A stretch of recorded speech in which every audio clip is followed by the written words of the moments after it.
শকত হোৱা থাইৰয়ড আৰু ক্ষীণোৱা থাইৰয়ড এই দুটা নাম আপুনি নিশ্চয় শুনিছে আমাৰ শৰীৰত এই বেমাৰবিধ কেনেকৈ হয় আৰু কি কাৰণে হয় আজি মই আপোনাক এই ভিডিঅত সহজভাৱে বুজাই দিম শকত হোৱা থাইৰয়ডক আমি হাইপোথাইৰয়ডিজম বুলি জানো আৰু ক্ষীণোৱা থাইৰয়ডক আমি হাইপাৰথাইৰয়ডিজম বুলি জানো আৰু ইয়া কেনেকৈ হয় আমাৰ শৰীৰৰ এইখিনি অংশত এটা বাটাৰফ্লাই শেপ মানে পখিলা আকৃতিৰ এটা গ্ল্যান্ড থাকে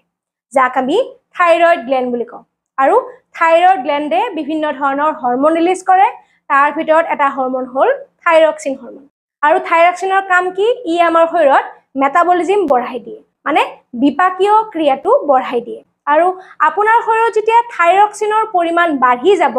তেতিয়া আপোনাৰ শৰীৰত এনাৰ্জি প্ৰডাকচনটো বাঢ়ি যাব তাৰ ফলত কি হ'ব আপুনি ক্ষীণাব ল'ব আৰু হেহে আপোনাৰ শৰীৰত যেতিয়া থাইৰক্সিন হৰমনটো বাঢ়ি যায় আপুনি ক্ষীণাব লয় আৰু ইয়াকে আমি হাইপাৰথাইৰয়ডিজম বুলি কওঁ মানে হাইপাৰ মানে বাঢ়ি যোৱা থাইৰক্সিন হৰমনটো বাঢ়ি যাব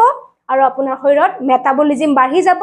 মানে বিপাকীয় ক্ৰিয়া বাঢ়ি যাব আৰু তাৰ ফলত আপুনি ক্ষীণাব আৰু তাৰ লগতে আপোনাৰ বহুত বেলেগ বেলেগ সিম্পটমছ হ'ব পাৰে যেনে আপোনাৰ ইৰিটেবিলিটি মানে খিংখিঙিয়া স্বভাৱ বা আপোনাৰ ঘাম ওলাই থাকে বহুত বেছি এনেকুৱা বিভিন্ন ধৰণৰ সিম্পটমছেও দেখা দিব পাৰে আৰু ইয়াকে আমি ক্ষীণোৱা থাইৰয়ড বা হাইপাৰথাইৰয়ডিজম বুলি জানো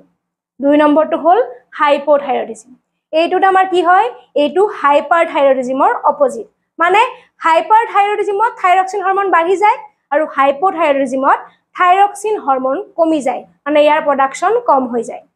তাৰ ফলত আপোনাৰ শৰীৰত বিপাকীয় ক্ৰিয়া বা মেটাবলিজম লাহে লাহে কম হ'ব ধৰে মানে আপোনাৰ শৰীৰত এনাৰ্জি প্ৰডাকচন কম হৈ যায় যেতিয়া আপোনাৰ শৰীৰত ফেট বাৰ্ন নহব তেতিয়া আপোনাৰ ওয়েট গেইন হয় আৰু আপোনাৰ আন বিভিন্ন ধৰণৰ সিম্পটম যেনেকৈ আপোনাৰ উইকনেছ ফিল হোৱা অকমান খোজ কাঢ়িলে ভাগৰ লাগিব ধৰা এনেকুৱাবোৰ সিম্পটমছে দেখা দিব আৰু ইয়াকে আমি হাইপোথাইৰয়ডিজম মানে থাইৰক্সিন হৰমন কমি যোৱা হাইপো মানে কম হৈ যোৱা হাইপোথাইৰয়ডিজম বুলি কওঁ মানে হাইপোথাইৰয়ডিজমক আমি শকত হোৱা থাইৰয়ড বুলিও কওঁ